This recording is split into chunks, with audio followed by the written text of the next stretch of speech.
अब वक्त है अगली स्टोरी का। और अगली स्टोरी ये कि ममता बनर्जी सरकार के एक फैसले ने अब दीघा जगन्नाथ मंदिर के प्रसाद को लेकर बड़ा बवाल खड़ा कर दिया है। हंगामा इसलिए मचा हुआ है क्योंकि दीघा जगन्नाथ मंदिर का प्रसाद तैयार करने का ठेका बड़े पैमाने पर मुस्लिम दुकानदारों को दे दिया गया है।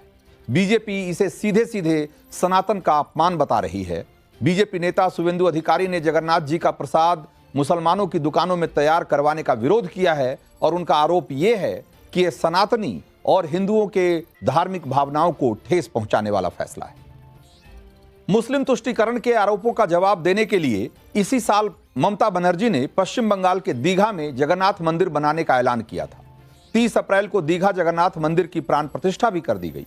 ममता दीदी ने दावा किया कि पुरी के जगन्नाथ मंदिर की तरह दीघा जगन्नाथ मंदिर को भी वो वर्ल्ड मैप पर लेकर आएंगी। पश्चिम बंगाल के घर घर में दीघा जगन्नाथ मंदिर का प्रसाद पहुंचाएंगी और इसके लिए बाकायदा बंगाल सरकार ने नोटिफिकेशन जारी किया। लेकिन बवाल तब शुरू हुआ जब यह बात खुली कि मुर्शिदाबाद के रानीनगर के कई मुस्लिम मिठाई दुकानदारों को जगन्नाथ जी का प्रसाद बनाने का टेंडर दे दिया गया है। बंगाल बीजेपी के नेताओं ने पड़ताल मिष्ठान भंडार और भाई भाई मिष्ठान भंडार को भी प्रसाद बनाने का ठेका दिया गया है। ये दोनों ही दुकानें मुसलमानों की है। आपका नाम क्या? मेरा नाम शामसुज्जामान। दुकान का नाम? राजू। दुकान का नाम टिप टॉप मिष्ठान भंडार। आपका दुकान में वो हलाल कबाब तैयारी होता है? हाँ, हलाल होता है। सवाल यह है कि क्या भगवान का प्रसाद कोई ऐसा व्यक्ति तैयार कर सकता है जिसकी हिंदू धर्म में कोई आस्था नहीं है? प्रसाद वो होता है जिसे पूरे भक्ति भाव और विधि विधान के साथ तैयार करके उसी भक्ति भाव से भगवान को चढ़ाया जाता है।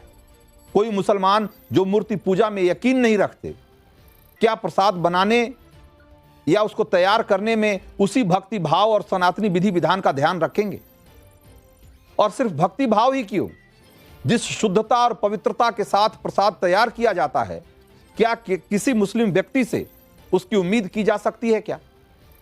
यही सवाल जब टीएमसी के नेताओं से पूछा जा रहा है तो उनका जवाब सुनकर आप हैरान रह जाएंगे। ममता सरकार के मंत्री फिरहाद हाकिम का कहना है कि प्रसाद जिनको खाना है खाएं, जिनको नहीं खाना है मत खाएं।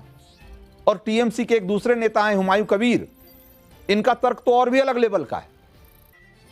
हुमायूं कबीर कह रहे हैं कि पेट्रोल पंप पर पेट्रोल लेने में जब हिंदू मुसलमान नहीं देखते तो प्रसाद में क्यों देख रहे हैं?